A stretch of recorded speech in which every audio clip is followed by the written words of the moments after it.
अस्सलामुअलैकुम। लेक्चर 11 कैफ 5 का स्टार्ट हो गया जी। ये क्वेश्चन होमवर्क में था और तो कोई नहीं था होमवर्क, ये था होमवर्क और तो कोई नहीं था होमवर्क में। इसके अलावा कैसा रहा फिर IAS 41 अभी तक?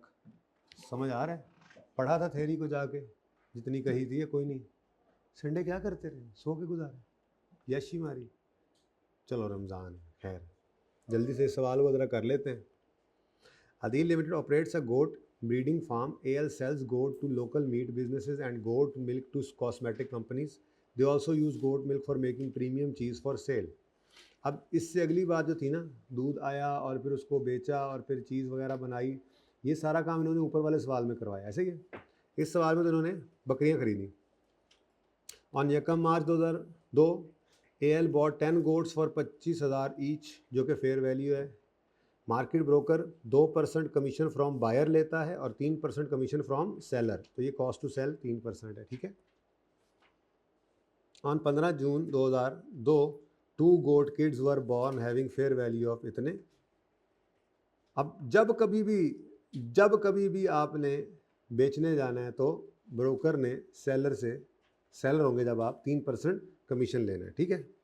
ये सारे सवाल में फेयर वैल्यूज़ गिवन है। 3% कमीशन आपको खुद निकालना पड़ेगा, 97 करना पड़ेगा। 30 जून ईयर एंड आया। ईयर एंड जो है, हर मेच्योर गोट की फेयर वैल्यू बढ़ के इतनी हो गई है और किड्स की फेयर वैल्यू इतनी है। ज़रा क्विकली इसको कर लेते हैं जी। सबसे पहले तो हमें यकम मार्च 2000 ईयर 2 पर हमें गोट ख़रीदनी है, ठीक है जी। तो क्या एंट्री है जी? गोट ख़रीदने की एंट्री क्या है? Biological acid debit, cash credit. Cash में आया करता है एक्चुअल आउटफ्लो, कैश में क्या आया करता है जी? और बायोलॉजिकल एसिड को हम रिकॉर्ड करते हैं फेयर वैल्यू लेस। अब कितनी गोट है? ओपनिंग में तो कोई भी नहीं थी, 10 खरीदी हैं और हर एक 25,000 की है। तो यूँ कर लेते हैं ना जी, 25,000 क्या है जी? Fair value. 25,000 क्या है? Fair value. अगर हमने fair value less cost to sell करना है तो -3% ऑफ 25,000 करें या इसी को 97% कर दें, बात तो एक ही है ना। बोलो। अच्छा, ये तो आ गई जनाब एक गोट की कीमत। हमने कितनी गोट खरीदी है? 10। तो ये टोटल क्या बन गया? 242,500, ठीक है जी। अच्छा, अब कैश जो है ना वो एक्चुअल आउटफ्लो लेना होता है आपने, ठीक है। तो एक्चुअल आउटफ्लो क्या हुआ है जी? 25,000 पे किया, लेकिन सिर्फ 25,000 नहीं पे किया, बल्कि उसने ये कहा था जब भी कोई ख़रीदने जाएगा तो 2% ख़रीदने वाले को कमीशन पड़ता है। अब ये जो 2% है, ठीक है, ये बेसिकली आपकी कैश आउटफ्लो के अंदर नज़र आया करता है। जो जैसे आपने कल देखा था, कल परसों सवाल में देखा था, उसमें फ्रेट था, किराया, फ्रेट इन, कैरेज इन, तो वो कैश आउटफ्लो में आता है। वो परचेज़ का खर्चा कैश आउटफ्लो में आ गया था, ठीक है। अच्छा, तो 25,000 तो है ना फेयर वैल्यू, जो कि जिससे बकरियां खरीदी, हर बकरी का 25,000 उसको दिया और जब बाहर निकलने लगे तो ब्रोकर ने कहा भाई मेरा 2%। इसका मतलब ये आपको 25,000 की नहीं पड़ी, 25,000 प्लस 2% ऑफ 25,000 की पड़ी हैं। तो इसको 1.02 कर सकता हूँ मैं, इसको 0.97 किया था। बात समझ आती है? थोड़ा शॉर्ट अब यूज़ करने लगे, शॉर्टकट्स जी बोले। लेकिन ये तो एक है, ये तो एक गोट है और 10 खरीदी थी जी, 255। और ये मैंने कहा था वाइड स्टैंडर्ड है, ख़रीदते ही लॉस दे देता है आपको, ठीक है जी। लॉस कितना आया? 12500, ठीक है जी। अच्छा, उसके बाद कुछ नए बेबीज़ भी बॉर्न हुए हैं जी। 15 जून को 2 गोट किड्स वर बॉर्न। तो 15 जून ईयर 2 पर जी। अब इसकी एंट्री क्या सिखाई थी आपको? बायोलॉजिकल एसिड ही डेबिट होना है, लेकिन इसकी पेमेंट किसी को नहीं की। ये तो हमें बैठे बिठाए गेन आया, ठीक है, अल्लाह के ख़जानों से ये गेन हमारी तरफ आया, ठीक है। तो बायोलॉजिकल एसिड डेबिट अगेन, इसको किस पे रिकॉर्ड करते हैं आप? Fair value less cost to sell पे। अब जो बॉर्न हुए उस वक्त हर एक की फेयर वैल्यू क्या थी? 7,000। लेकिन ये तो फेयर वैल्यू है, कॉस्ट टू सेल पर रिकॉर्ड कर, fair value less cost to sell पर रिकॉर्ड करते हैं हम इस स्टैंडर्ड के अंदर, चाहे खरीद के लाएं, चाहे न्यू बॉर्न हो, चाहे ईयर एंड पे सब्सिक्वेंट मेजरमेंट कर रहे हो। ठीक है, तो एक हो गया, एक कोड किड हो गया, 2 आए हैं टोटल जी, 13580। और ये सारे का सारा क्या है जी, इस सारे का सारा ही गेन है, पीएनएल के अंदर इसको फेंक दें 13580।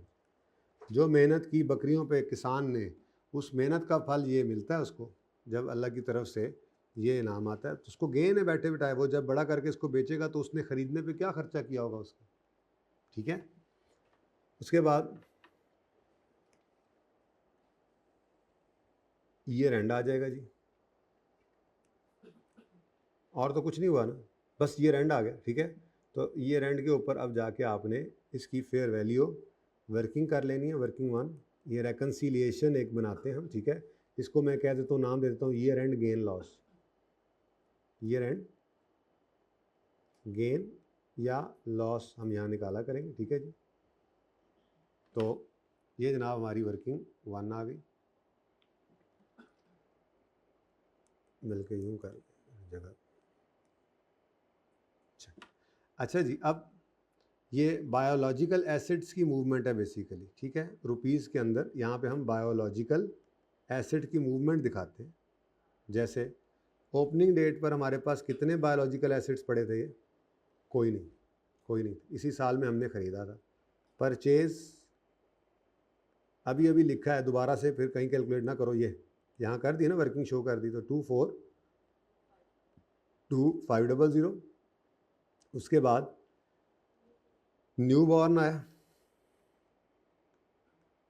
New born 13580।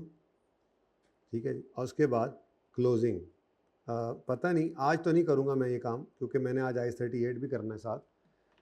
कल करेंगे इंशाल्लाह एक काम, जिसमें आप देखोगे कि देखो जो जानवर है आप ख़रीद कर लाए, आपने उसको 1 साल या जितना अरसा भी अपने पास पाला पोसा, उसकी खिदमत की, तो ईयर एंड पर उसकी प्राइस में इजाफा हुआ होता है। उस प्राइस का इजाफा जो है, वो प्राइस का इजाफा जो है वो 2 वजूहत की बिना पे हो सकता है, होता भी है। एक, जो उसके अंदर फिज़िकली चेंज आया, आपने जो खिदमत खातिर की, उसका जो वज़न बढ़ा, कद काठ बढ़ा, एक तो ये गेन आपने लिया, और दूसरा महंगाई भी तो हो रही है। तो असल में ये गेन जो निकलता है, ये 2 वजूहत की बिना पे होता है। एक प्राइस चेंज है महंगाई की वजह से, दूसरा फिज़िकल चेंज है आपकी खिदमत की वजह से जो उसके अंदर इम्प्रूवमेंट आई। अब ये भी अलग अलग करना सीखना है, कल इंशाल्लाह सीखेंगे, आज नहीं। ठीक है, तो क्लोजिंग फ़िलहाल हम इकट्ठा ही निकाल लिया करते हैं जी। हम यूँ कहेंगे जी कि हमारे पास जो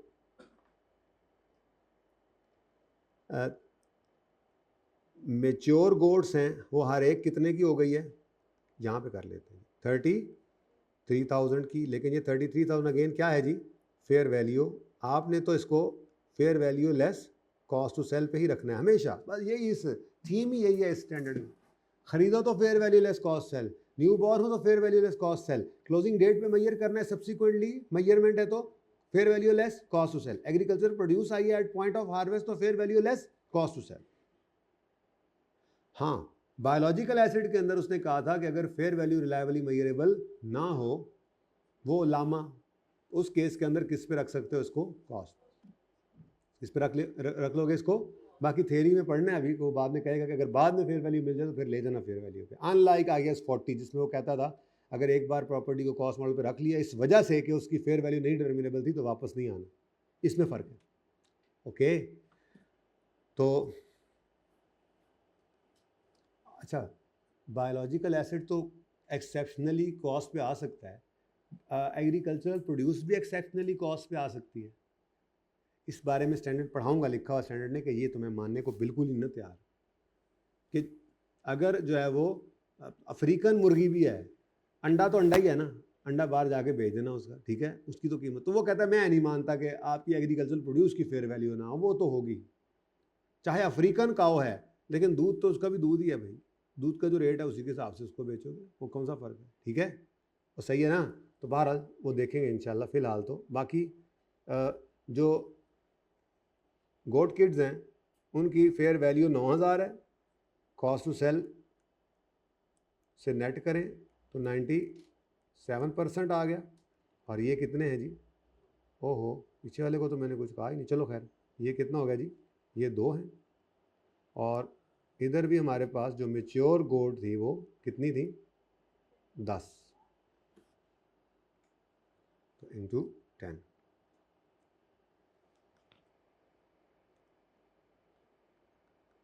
ठीक है, अब बताओ जी टोटल क्या आ गया क्लोजिंग? 337,560। ठीक है, तो ये टोटल ही आपने क्लोजिंग निकाल लिया। अब opening plus addition less closing, ये आपके पास क्या आ जाएगा? गेन या लॉस। नॉर्मली गेन ही होता है इन पे, लॉस कम कम ही आता है, आ भी सकता है। ठीक है जी, लेकिन नॉर्मली इन पे गेन ही आया होता है आपको जी। बैलेंसिंग फिगर निकाल लेंगे आप 81। और जब कल हमने करना है ना जी वो काम, जब प्राइस और फिजिकल गेन को अलग करना है, तो फिर हम ये क्लोजिंग पहले नहीं निकाला करेंगे। हम तरीका ये ढूंढेंगे जिसमें हम गेन पहले निकालेंगे और इंशाल्लाह क्लोजिंग फिर बैलेंसिंग आएगा। ठीक है, फिलहाल तो P&L में बैलेंसिंग गेन ही है कितना? 480। तो ये जनाब देखो, बायोलॉजिकल एसेट डेबिट बढ़ा है प्लस, और गेन है P&L में क्रेडिट। तो 31 नहीं 30 जून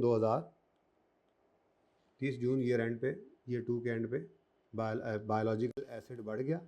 बायोलॉजिकल एसिड डेबिट वर्किंग 1 से आपने ये दिखाना है, और P&L के अंदर ये गेन क्रेडिट कर देना आपने कितना? 81480। थोड़ा सा हमने फिर से इसको रिवाइज किया। नया कुछ नहीं पढ़ाना मैंने इसमें आज, जो पढ़ा है बस उसी को थोड़ा पक्का करेंगे। ठीक है,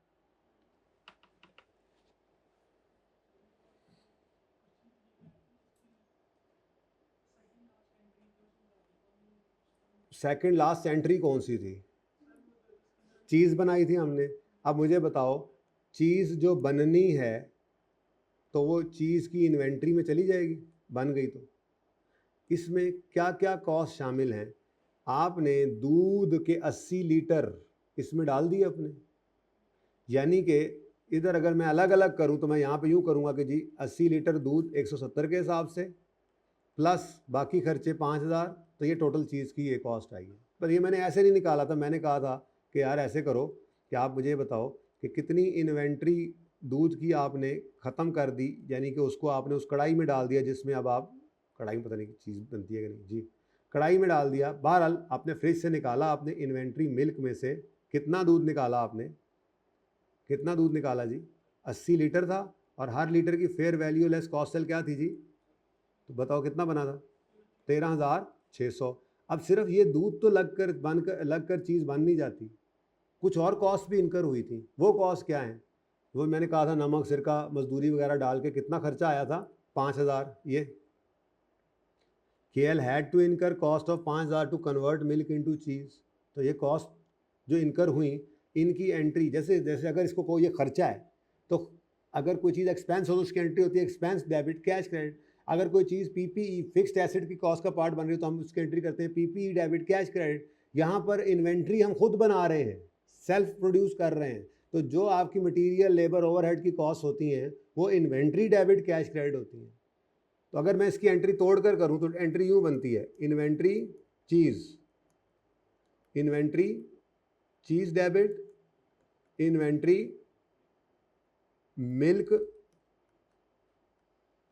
क्रेडिट 13,600, 13,600, इसको वर्क इन प्रोसेस कह दो। ठीक है, उसके बाद आपने खर्चा किया 5,000 का, तो कैश आपकी जेब से चला गया, आपने मजदूरी भी दी, आपने सिरका वगैरह का नमक वगैरह का खर्चा किया। ठीक है, तो 5,000 क्रेडिट हो गया, और ये 5,000 भी कहाँ डेबिट हो गया? तो ये एंट्री ऐसे होनी। तो अल्टीमेटली 13,600 जमा 5,000, तो मैंने बस ये काम किया था कि इसको डायरेक्ट कर दिया था, कैश 5,000 और यहाँ कितना आया था? 18,600। ठीक है जी, ये सेकंड लास्ट एंट्री है। तो ये मैंने बस कंबाइन कर दी थी एंट्री।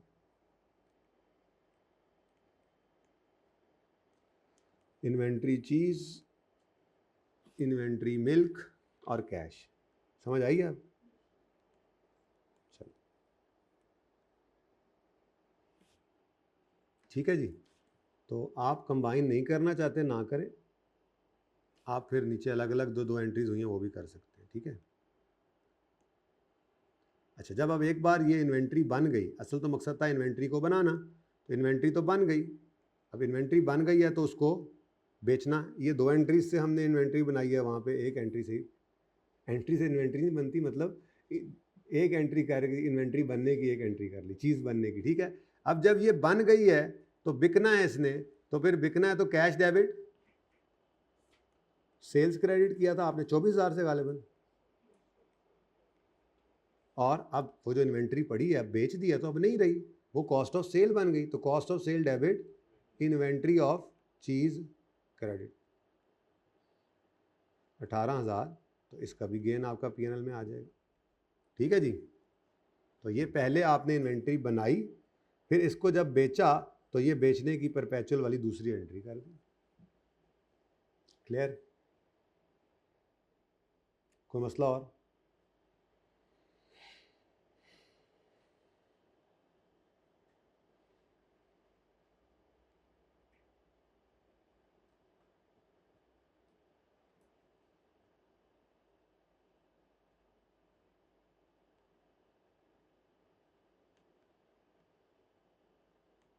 पास पेपर्स पे आए जी।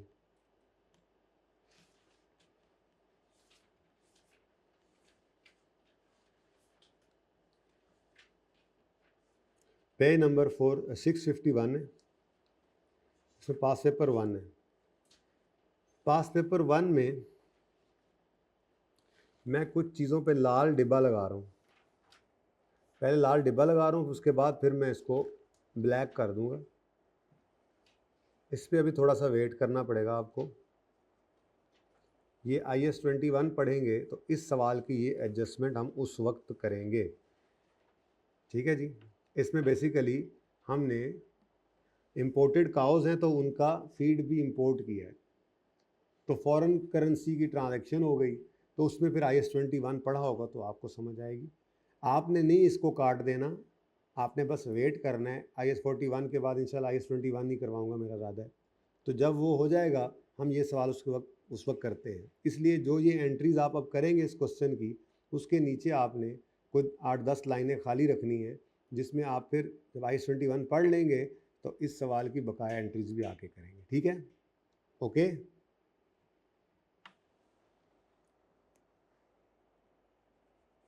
अब मैं छुपा देता हूँ।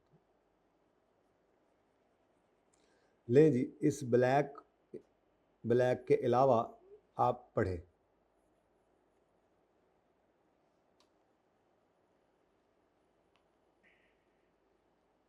कोई आपको ज़्यादा मुश्किल चीज़ नहीं मिलेगी। अच्छा, एक डिस्कशन पहले छोटी सी करना चाह रहा हूँ, पहले कर लूँ?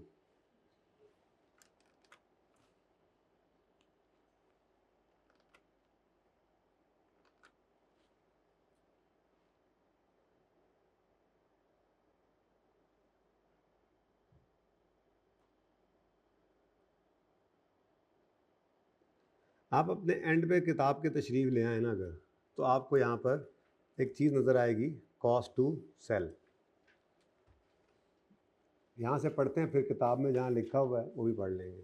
किताब के एंड पे नहीं, चैप्टर के एंड पे, चैप्टर के एंड। ये जनाब आपका पेज नंबर 669 से अगला सफ़र देखें, नज़र आ रहे हैं? इसमें पहला सफ़ा छोड़ के दूसरे सफ़े के ऊपर आपको कॉस्ट टू सेल नज़र आएगी, अल्लाह करे नज़र आ जाए, नहीं तो यहाँ से देख लें। हम हर जगह पे कॉस्ट टू सेल किए जा रहे हैं। कॉस्ट टू सेल होती क्या है, इसमें क्या क्या आता है, क्या क्या नहीं आना, ये तो पता हो कम से कम। तो पहले ये पढ़ते हैं आज। कॉस्ट टू सेल क्या है? Incremental cost directly attributable to disposal of asset, यानी अगर डिस्पोजल ना होता तो ये कॉस्ट भी इनकर ना होती। वो इंक्रीमेंटल कॉस्ट जो डायरेक्टली एट्रीब्यूटेबल हैं डिस्पोजल से, उन्हें कहते हैं कॉस्ट टू सेल। मसलन इसमें क्या क्या शामिल है? मसलन include these include commission to broker and dealers.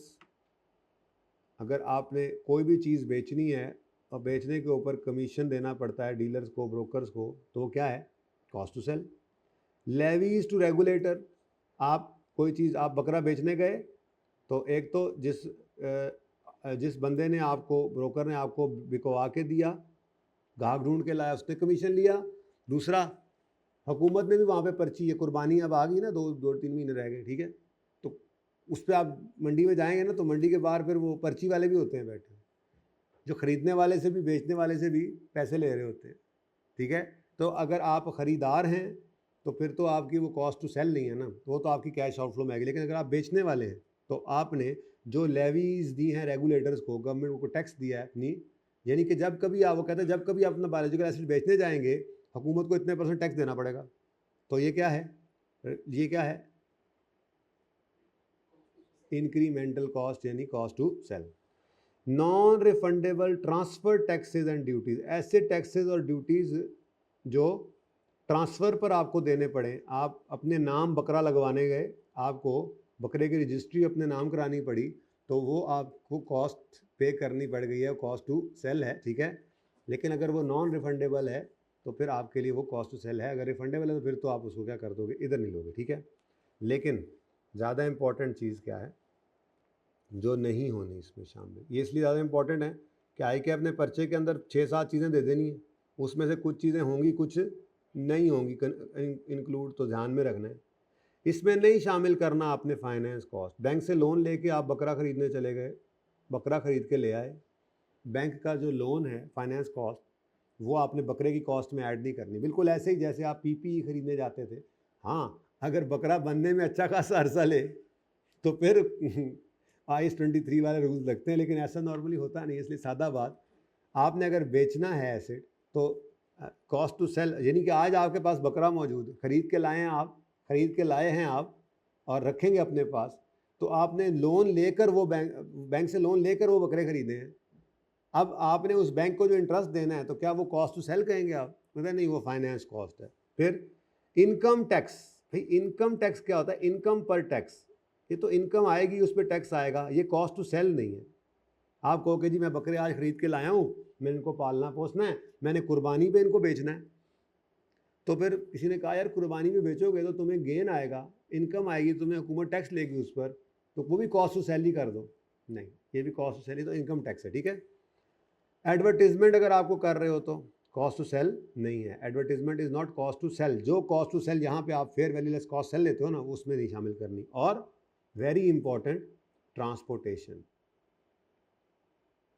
पहले दिन ही असल में ये मसला आया था कि हमने वो शीप ख़रीदी थी ना मेहनती ने, तो हर एक शीप पर किराया कितना आया था? गालिबन 5,000। बहरहाल जो भी किराया था, जो भी फ्रेट आया था, हमने कहा था इसको कॉस्ट टू सेल मत कहो। याद है? याद है? यानी जो किराया आया था कैश आउटफ्लो में तो लिया था, लेकिन जब fair value less cost to sell निकाली थी, तो कॉस्ट टू सेल में हमने सिर्फ लेवी और कमीशन ही निकाला था, 3%, 1% कुछ ऐसे था। जो किराया पड़ा था हर भेड़ को अपने तक लाने के लिए, वो कॉस्ट टू बाय तो थी, कैश आउटफ्लो तो लिखा था, लेकिन उसको कॉस्ट टू सेल नहीं हमने कहा था। मैंने कहा था उस वक्त कि आपके जहनों में ये बात आएगी कि ये जो भेड़ें हम लेकर आए हैं मंडी से, 5,000 रुपये किराया लगा है, तो जब बेचने जाएंगे तो किराया नहीं लगेगा। तो मैंने कहा था आज ना सोचो, फिर कभी बात करेंगे, तो वो कभी आज असल में। तो असल में स्टैंडर्ड ने सारी दुनिया को सामने रख कर बनते हैं, ठीक है। तो स्टैंडर्ड्स ने इसके ऊपर बहस की। असल में स्टैंडर्ड के अंदर ना, आप देखा होगा इतने ज़्यादा सारे स्टैंडर्ड्स होते हैं, आप इसमें सिर्फ एक पढ़ रहे होते हैं। एक उसमें स्टैंडर्ड का एक पार्ट होता है जिसके अंदर पार्ट C गालिबन जो होता है, जिसके अंदर बेसिस ऑफ कंक्लूजन लिखी होती है किसी भी पैरा की, कि हम इस नतीजे पर कब, क्यों कर, कैसे पहुँचे, इस ट्रीटमेंट का ये क्या रीज़न है, ये क्यों इस तरह से है, क्या मतलब। ये IS 41 ने क्या कहा? ट्रांसपोर्टेशन कॉस्ट जो है वो कॉस्ट टू सेल नहीं है। अब हमारे दिल में तो आ रही है कि यार कॉस्ट टू सेल तो बनती है, कि अगर हम बेचने जाएंगे तो हम किराया तो देकर ही वहाँ पे लेके जाएंगे, कॉस्ट टू सेल है।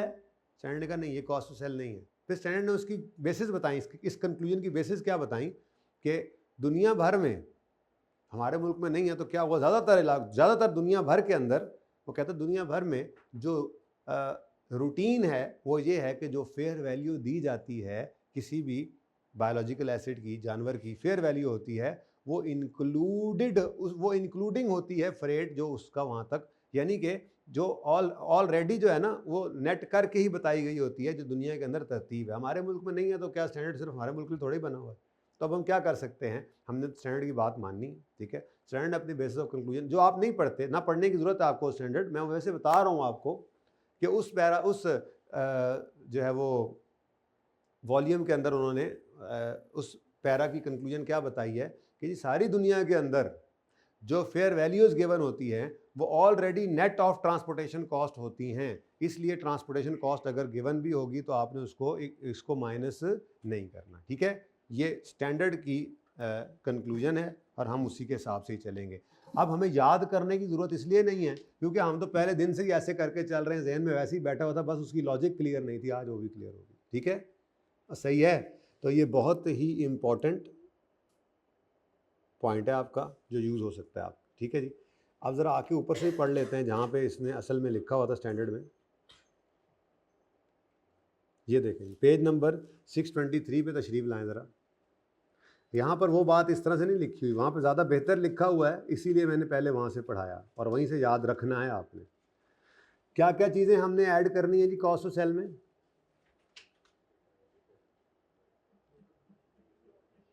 बोले commission, non refundable taxes, levies, क्या नहीं शामिल करना? Finance cost, income tax, transportation cost और एडवर्टीजमेंट कॉस्ट, ठीक है। ये इंपॉर्टेंट है, वहीं से याद करना। चलो यहाँ से पढ़ लो। कॉस्ट टू सेल में, कॉस्ट टू सेल होती क्या है जी? Cost to sell are incremental cost directly attributable to disposal excluding finance cost and income tax. वहाँ पे ज़रा बेहतर लिखा हुआ है ना, एक्सक्लूड में ये भी आगे और अगले भी आगे, ठीक है, दो, ठीक है। इट इंक्लूड्स, लेकिन इसमें शामिल है commission to broker and dealers, non refundable transfer tax duties, levies to regulators, वही वाली वहाँ पे लिखी हुई बेहतर तरीके से, ठीक है। ट्रांसपोर्टेशन का यहाँ जिक्र नहीं है, लेकिन दरअसल ऐसे ही है स्टैंडर्ड में, इसलिए वहाँ पर लिखा हुआ है, तो आपने वहीं से ही याद रखना है उसको, ठीक है। Fair value is coated price in an active market. चलो जी आ जाओ अपने पास पेपर पे।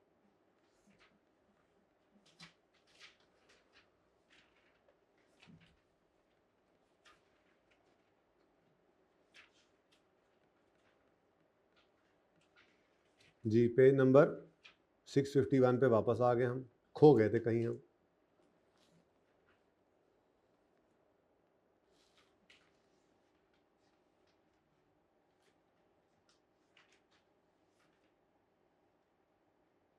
जी पहुंच गए थे। अच्छा, prepare journal entries in RRL's books to record above information. अब इन्फॉर्मेशन में आपको ये ब्लैक वाली इन्फॉर्मेशन नज़र नहीं ना आ रही, तो बाकी इन्फॉर्मेशन की एंट्रीज कर लेते हैं, ठीक है। फॉर द ईयर 31 दिसंबर 19, हमारा year end 31 December 2019। Rocky Road Limited had stock of 2000 cows. ले इधर रोड है, चलो खैर रोड पे रखी होंगी।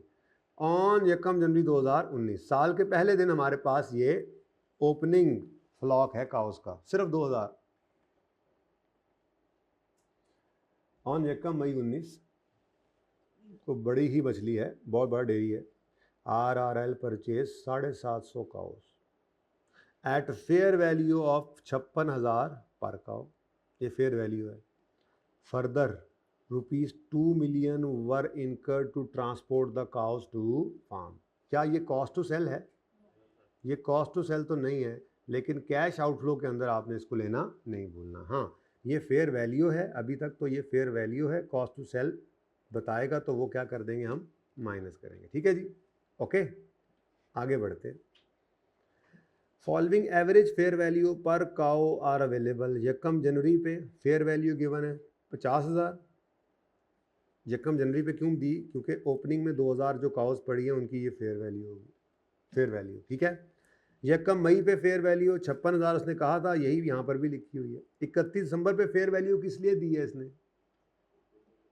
क्योंकि सब्सिक्वेंट मेजरमेंट भी हमने किस पे करनी होती है, fair value less cost to sell. अच्छा, अब उसने उम्र शुमर नहीं बताई तो बस ठीक है, सारी एक जैसी ही होंगी। मिसाल के तौर पे ओपनिंग डेट पर ये जो है वो 5 साल की उम्र वाली 2000 काउस होंगी, ये 1 मई को जो आई हैं 5 साल 4 महीने की उम्र वाली होंगी, एक जैसी होंगी ना, तभी अलग नहीं किया उसने, हमें क्या। Average for the year, average fair value का क्या करते हैं, आज तक तो कुछ नहीं किया। आई कैप का सवाल पता ही आपको, खसूसियात में एक ये भी है कि बहुत सारी चीज़ें देता है जानबूझ के, एवरेज का क्या करना है, कुछ भी नहीं करना। ठीक है, आगे auctioneer charges a 2% commission on fair value from seller, ये कॉस्ट टू सेल आएगी। Further there is a government levy of 3% at time of purchase, ये कैश आउटफ्लो में, and 4% at time of sale. तो सारे सवाल के अंदर ना जी बस यही मसला है थोड़ा सा, तो मैं ना आपको वंस एंड फॉर ऑल इसको साइड पे लगवाता हूँ कि एट टाइम ऑफ परचेज 3 किस्म की चीज़ें आ सकती हैं।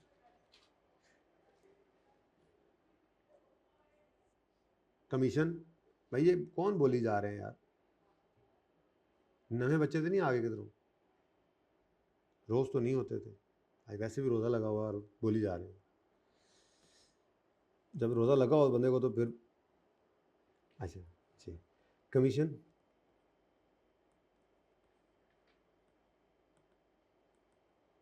सवाल के अंदर गिवन है कमीशन, गिवन है कमीशन सवाल में, गिवन तो है लेकिन वो कमीशन ज़रा ध्यान से देखें तो ऑक्शनर चार्ज करता है commission on fair value from seller, तो मेरे इस सवाल के अंदर परचेज के टाइम पे कोई कमीशन नहीं। ठीक हो गया, सही है। अच्छा, उसके बाद ट्रांसफ़र फ़ी,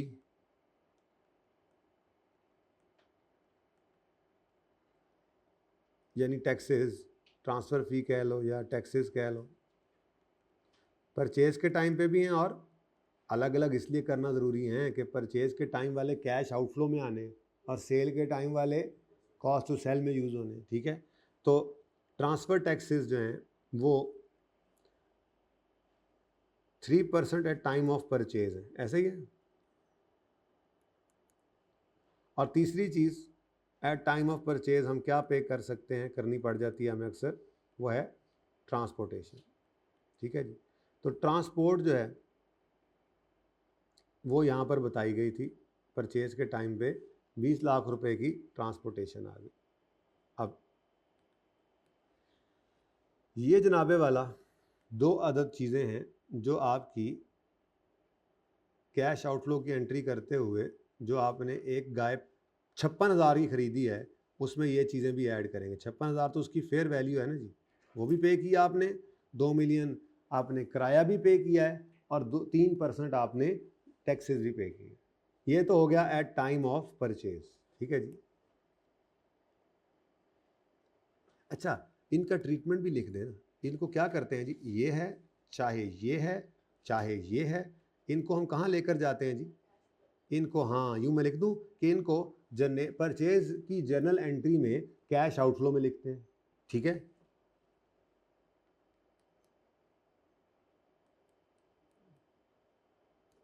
परचेज की जर्नल एंट्री में कैश आउटफ्लो में लिखते हैं।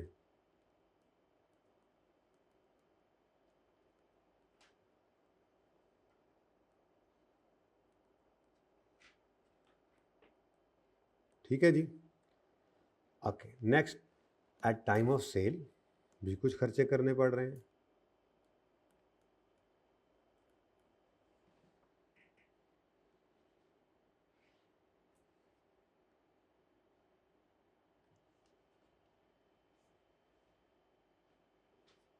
जी बच्चों, तो सेल के टाइम पे भी आपको कमीशन पे करना पड़ रहा है, सेल के टाइम पर ही तो करना पड़ रहा था कमीशन, परचेज के टाइम पे तो है ही नहीं। ब्रोकर चार्ज करता है कमीशन कितने परसेंट जी, ब्रोकर ऑक्शनियर चार्जेस 2% कमीशन, तो 2% कमीशन आ गया जी। उसके बाद क्या सेल के वक्त भी कोई ट्रांसफ़र टैक्सेस हैं जी, बिल्कुल नॉन रिफंडेबल, गवर्नमेंट लेवी चुप है तो नॉन रिफंडेबल रिज्यूम करेंगे। 3% परचेज के वक्त है और 4% सेल के वक्त है, तो ये 4% आ गया जी। ट्रांसफ़र फ़ी,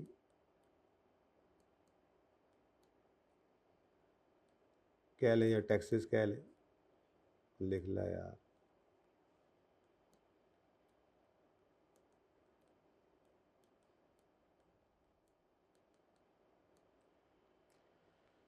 और आखिरी चीज़ क्या है जी, ट्रांसपोर्ट, जो कि सवाल में तो गिवन है, लेकिन खुद से क्या अज्यूम कर लेंगे कि ये कभी भी नहीं, ठीक है जी, ये कभी भी नहीं ऐसा होगा, ये ज़ीरो है, ये मैं ज़ीरो भी लिख रहा हूँ और साथ ही मैं यहाँ पर ये वाला क्रॉस भी लगा रहा हूँ, ये कभी भी कॉस्ट टू सेल में नहीं आनी। तो कॉस्ट टू सेल के अंदर तो फिर यही दो चीज़ें जाया करेंगी, तो इनके बारे में हम क्या लिख देते हैं जी, ये हमारी क्या है, कॉस्ट टू सेल, ठीक है जी। ले जी, ये बस सारी बात थी, उसके अलावा तो कुछ है नहीं इसमें।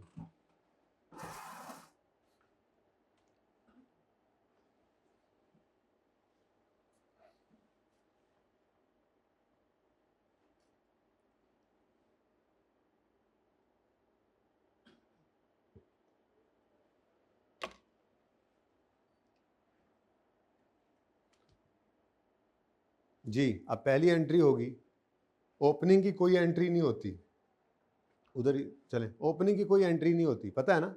तो पहली एंट्री हमने किसकी करनी है, परचेज की।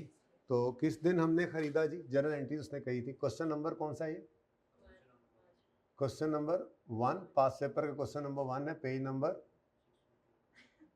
नंबर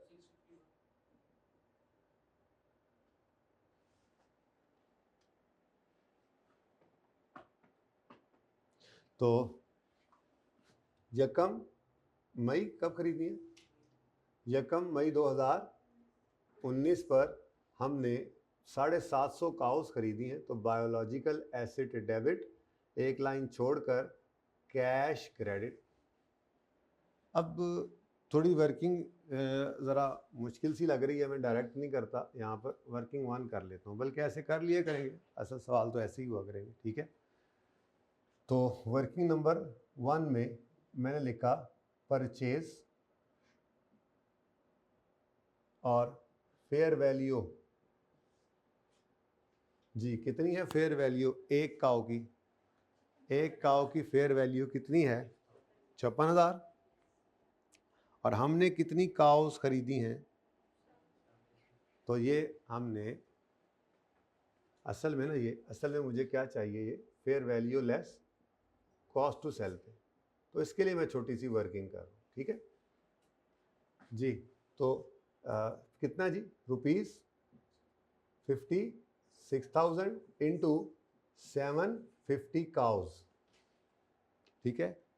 तो आंसर बहुत सारे सिफरों वाला आया होगा, तो 1000 में कर लेते हैं, चलो कुछ गुजारा हो जाए, 42,000 बन जाए। अब कॉस्ट टू सेल माइनस करनी है, और कॉस्ट टू सेल सारे सवाल में से पढ़ के आपने बस ऐसी अलग से निकालनी थी कि 2% ऑक्शनियर चार्ज करता है और 4% लेवी है। तो मतलब यहाँ पे लिखा ही नहीं मैंने जी, कितनी है जी लेवी, कितने परसेंट थी, 4% ना बेटा, 3% नहीं, 3% तो उधर है ऊपर, 3% तो ट्रांसफर, ये देखो ये 4% at the time of sale, ठीक है। तो 4% ट्रांसफ़र टैक्स और 2% कमीशन, ये मिलाकर क्या बन गया, तो इकट्ठा ही इसको कर देते हैं, 42,000 का 6% कॉस्ट टू सेल हुआ करेगी, हुआ करती है। तो ₹42,000 इंटू 6%, आंसर इज 2520। अब फेयर वैल्यू भी आ गई, कॉस्ट टू सेल भी आ गई, माइनस कर दिया आपने, तो आपकी fair value less cost to sell क्या बनी, 39480। तो 39480 ये जनाब आप डेबिट क्रेडिट कर रहे हैं, रुपीज़ इन थाउजेंड्स एंट्रीज कर रहे हैं, ठीक है जी।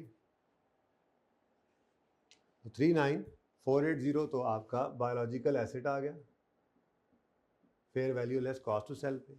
जबकि कैश क्रेडिट में आपने कैश आउटफ्लो लेना है। अब कैश आउटफ्लो क्या हुआ है, इधर देखें, आपने 56,000 एक काउ का दिया एक्चुअल आउटफ्लो। इसके लिए भी वर्किंग कर लेते हैं, मेरे ख्याल में ये भी ज़रा कॉम्प्लेक्स है, ब्रैकेट में होना नहीं है, हो जाए तो अच्छी बात है। तो 56,000 इंटू 750 भी है, फिर इस अमाउंट जो अमाउंट आएगी इसका 3% ये, और उसके बाद 2 मिलियन भी है। तो 3 चीज़ें मिलकर बन रही हैं। तो कैश आउटफ्लो जिसके अंदर मैं कहता हूँ जी एक्चुअल आउटफ्लो लिया जाता है, ये लिख लेते हैं कि यहाँ पे चाहिए क्या होता है। यहाँ पे हमने क्या लेना है जी, एक्चुअल आउटफ्लो जो हुआ, ये fair value less cost record करना है ना। कैश में तो एक्चुअल आउटफ्लो लेना है, तो उसके लिए छोटी सी वर्किंग कर लेते हैं। वर्किंग नंबर 2,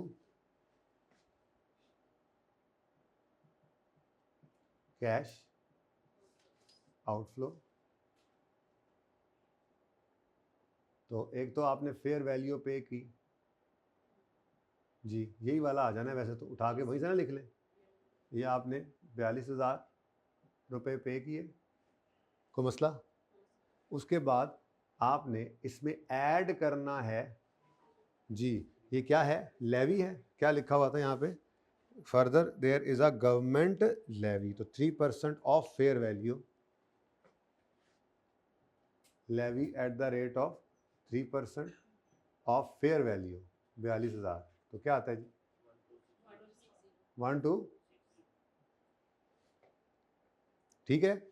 और उसके बाद एक और चीज़ भी ऐड होनी है, और वो क्या है जी, क्या लिखा हुआ था, किराए का लफ्ज़ क्या लिखा हुआ था, हाँ ट्रांसपोर्टेशन, वही लिख देना ज़रा, इजीली बाद में मिल जाता है कि क्या है ट्रांसपोर्टेशन। तो ये 2000 आ जाएगा, 2 मिलियन 2000 में चल रहा है ना। तो टोटल क्या आ गया आउटफ्लो, 45260। दिल कर रहा था कल ये होमवर्क में दे दूँ, फिर पता नहीं क्यों नहीं दिया। कर लेते अगर देते तो होमवर्क में, तो कॉस्ट टू सेल वाला मसला ही आना था जी। 45260 और balancing 5780।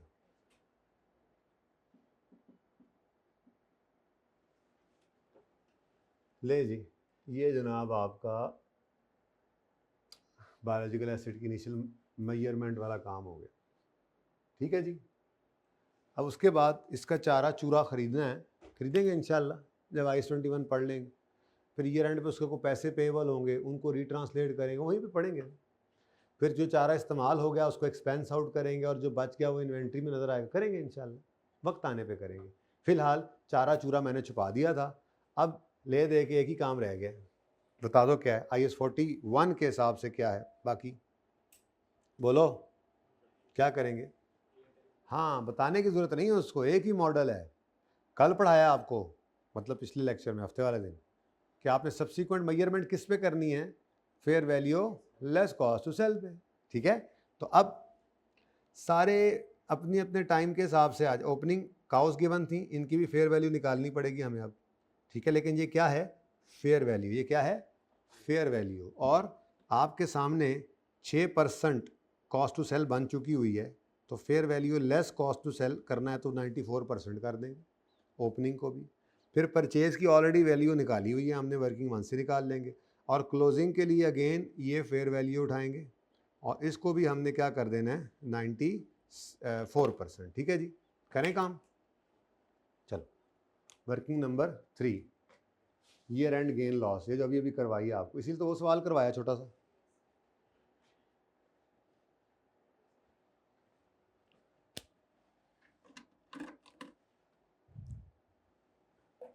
Ji, year and gain loss की वर्किंग कर लेते हैं जी। वैसे कितना मज़े का स्टैंडर्ड है ना, सही फिट बैठता है रमज़ान के मुबारक महीने में, सुकून से हो जाता है, ज़्यादा बोर नहीं करता है ना जी। ओपनिंग है या कोई नहीं है, ओपनिंग है।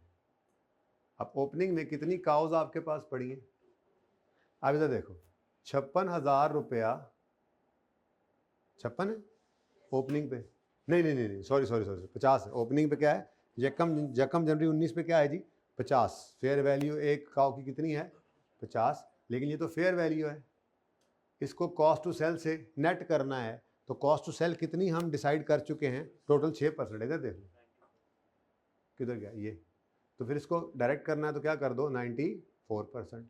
एक काउ की fair value less cost to sell. हमें कितनी काउस की चाहिए 2000। साल के शुरू में कितनी पड़ी थी 2000 काउस जी 400,000 में लिखना है, ये रुपीज़ इन 1000 है और ये बायोलॉजिकल एसिड है जी कितना 94,000। जाहिर है 2000 गावन है, ये तो बड़ी सस्ती उन्होंने कह दी, इम्पोर्टेड काउस है ये तो 10-10 20-20 15-15 लाख की होती हैं। बहरहाल छोड़ें, हमारी ज़रा सस्ती वाली छोटी वाली काउस। अच्छा जी जी उसके बाद एडिशन आ गया, परचेज़ की हमने इस पीरियड के अंदर कुछ काउस वर्किंग 1 में परचेज़ वाला निकाला हुआ हमने, तो 39480 पे ऐड हो गया, ठीक है जी।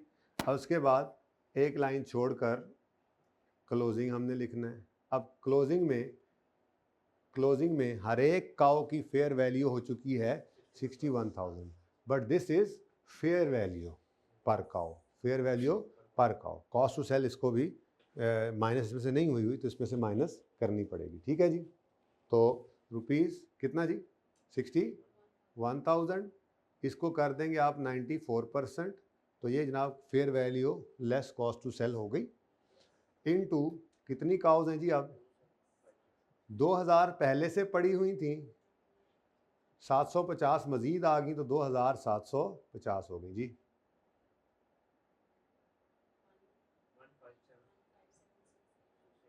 685 ले जी। अब अगर क्लोजिंग ज़्यादा है ऊपर वाले दोनों से तो बैलेंसिंग पॉजिटिव आ जाएगा, नहीं तो नेगेटिव जी। पॉजिटिव 24, ये क्या आ गया जी हमारे पास, ये फेयर वैल्यू गेन आ गया, पीएनएल आ गया, गेन है, बैलेंसिंग निकाला है, एसिड बढ़ रहा है। तो 31 दिसंबर है ईयर एंड, बोलो 31 दिसंबर पे biological acid debit working number 3 से और पीएनएल क्रेडिट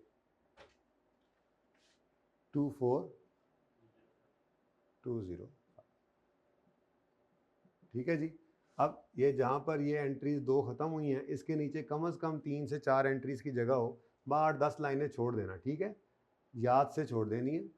बाकी वर्किंग्स तो आगे चल रही हैं, अगर बीच में वर्किंग घुस आई है तो कोई मसला नहीं है।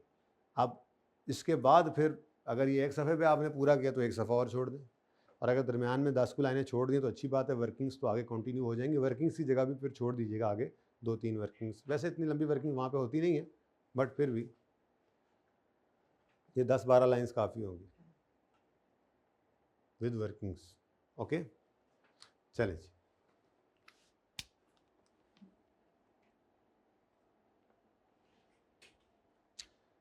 एक छोटा सा काम और करके फिर I-38 की तरफ चले जाएंगे, ठीक है।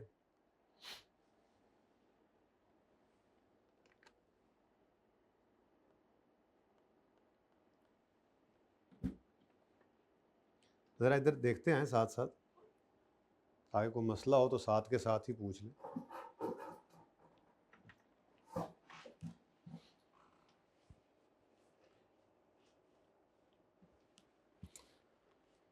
जी एग्रीकल्चरल एक्टिविटी में कोई क्वेश्चन, किसी ने पढ़ने की जहमत की हो,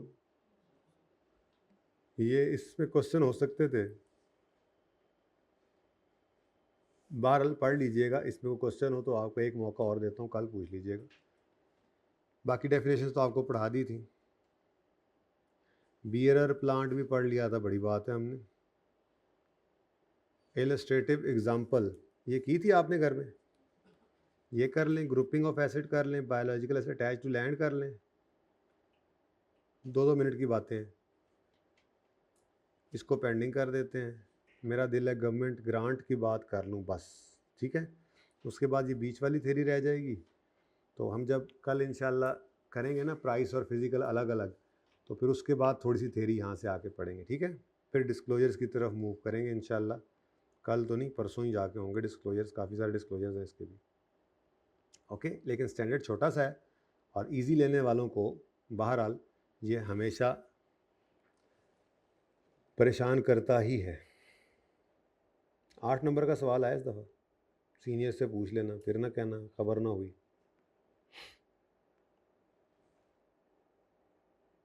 अच्छा जी,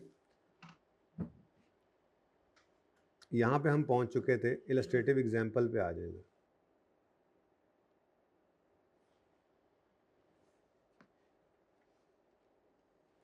Perl Continental purchase a watch dog for which detail is as follows. अब सबसे पहले तो मुझे ये बताओ कि वॉच डॉग जो है ये बायोलॉजिकल एसिड है IS 41 का? नहीं है बेटा, नहीं है। वॉच डॉग है ना, watch dog, cart horse, watch dog, restaurant peacock. Peacock का फॉर्म बना लो, बायोलॉजिकल एसिड है क्योंकि एग्रीकल्चरल एक्टिविटी हो रही। आप पीकॉक आपने रखे होंगे या तो पीकॉक को ही बड़ा करके बेचने के लिए, या उनके अंडे निकलवा के बच्चे बेचने के लिए, या उनके अंडे बेचने के लिए, ठीक है। तीन मकासद हो सकते हैं ना। अगर फार्मिंग अगर आप कर रहे हैं तो उसमें तो ये 3 मकासद उसको आप मैनेज कर रहे हैं। लेकिन अगर रेस्टोरेंट वालों ने पीकॉक रखा हुआ है तो उनका इसमें से कोई भी मकसद नहीं होता। हाँ, अगर 7 अंडे बच्चे हो जाएं तो हो जाएं, लेकिन मकसद ये चूँकि नहीं होता, इसलिए ये बायोलॉजिकल एसिड नहीं है। बिल्कुल ऐसे ही वॉच डॉग है। कोई किसी ने डॉग फार्म बनाया, डॉग फार्मिंग की हुई है, ठीक है, वो डॉग जो है वो ब्रीडिंग करवा के उनके बच्चे बेचते हैं, तो वो फार्मिंग कर रहे हैं प्रॉपर, लेकिन ये वॉच डॉग है, ठीक है। कार्ट हॉर्सेज, हॉर्स का फार्म जिसने बनाया हुआ है, तो फार्म वाले का हॉर्स जो है वो बायोलॉजिकल एसिड है क्योंकि वो एग्रीकल्चरल एक्टिविटी कर रहा है। लेकिन कार्ट हॉर्स, बगी के लिए घोड़ा रखा हुआ है, तो वो असल में वो 3 चीज़ें हैं। असल में बायोलॉजिकल ट्रांसफॉर्मेशन, जिसकी तीन शक्लें थी, और उनकी करना मैनेजमेंट, ये कहलाती है एग्रीकल्चरल एक्टिविटी। और इस वाले एसिड्स बायोलॉजिकल एसिड, और उसमें भी एक बियरर प्लांट जो है वो फिर PPE में चला जाता है और बाकी इधर ही रहते हैं, ठीक है। तो वो ट्रांसफॉर्मेशन क्या थी? ट्रांसफॉर्मेशन क्या थी?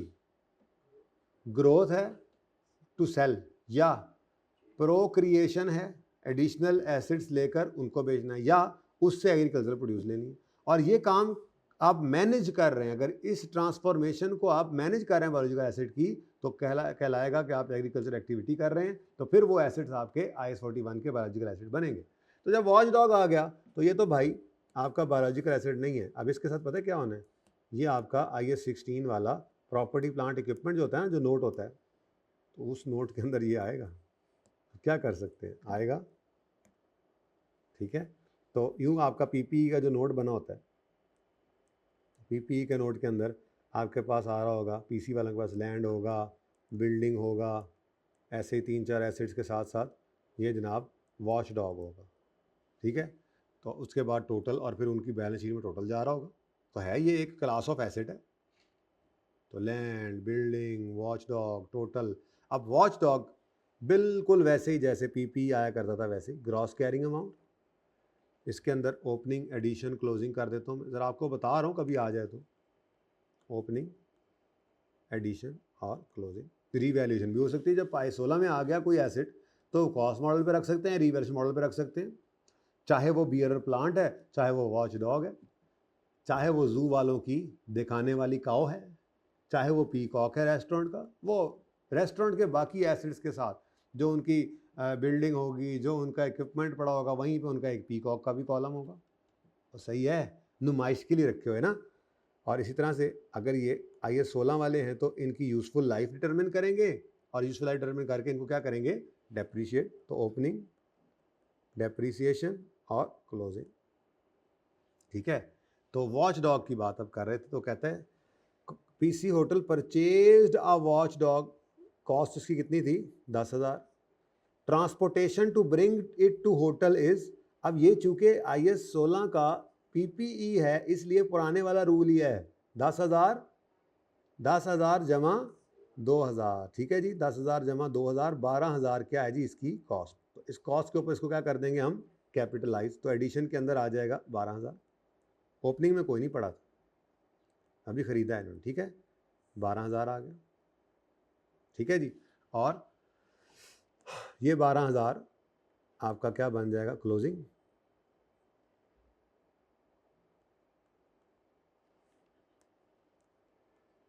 ठीक है जी। उसके बाद कोई डेप्रीसिएशन नहीं पड़ी हुई थी और उसके बाद वो कहता है लाइफ ऑफ डॉग है 15 साल और रेजिडुअल वैल्यू इसकी है, मतलब यूजफुल लाइफ है ना।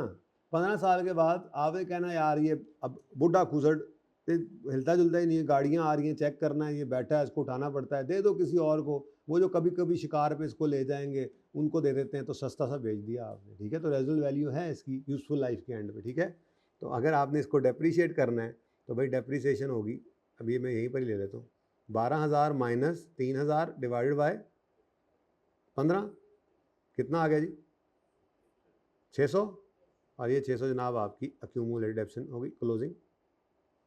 और आपका एसेट आपका वॉच डॉग 12,000 में से 600 माइनस कर दें, आपका नज़र आएगा कितनी बुक वैल्यू पर 11,400। सही है।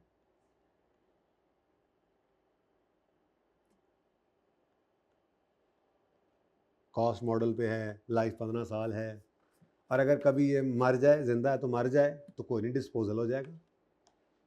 कॉस्ट क्रेडिट, अक्यूमुलेशन डेबिट, मरे हुए को कहीं बेचना नहीं है, फेंक देना बस, ज़ीरो।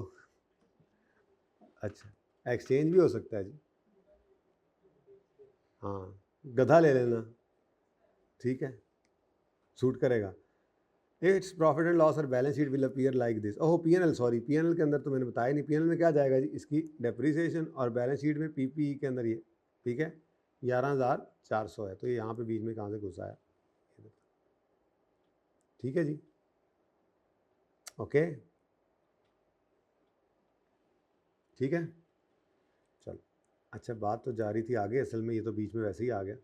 ग्रुपिंग एसेट्स, आपको कहा था एसेट्स को ग्रुप करने की इजाज़त है, लेकिन ये नहीं कि आप कहें कि जी मुझे जो पसंद है उस हिसाब से ग्रुपिंग हो, बल्कि ग्रुपिंग होनी चाहिए किसी न किसी रीज़नेबल बेस पर जो मार्केट में एक्सेप्टेबल हो। तो वो पढ़ने के लिए आपको पार्ट 2 में आना पड़ेगा। यहाँ पे लेते हैं एक छोटा सा कमर्शियल ब्रेक, ब्रेक के बाद जब हम आएंगे तो ग्रुपिंग पढ़ रहे होंगे।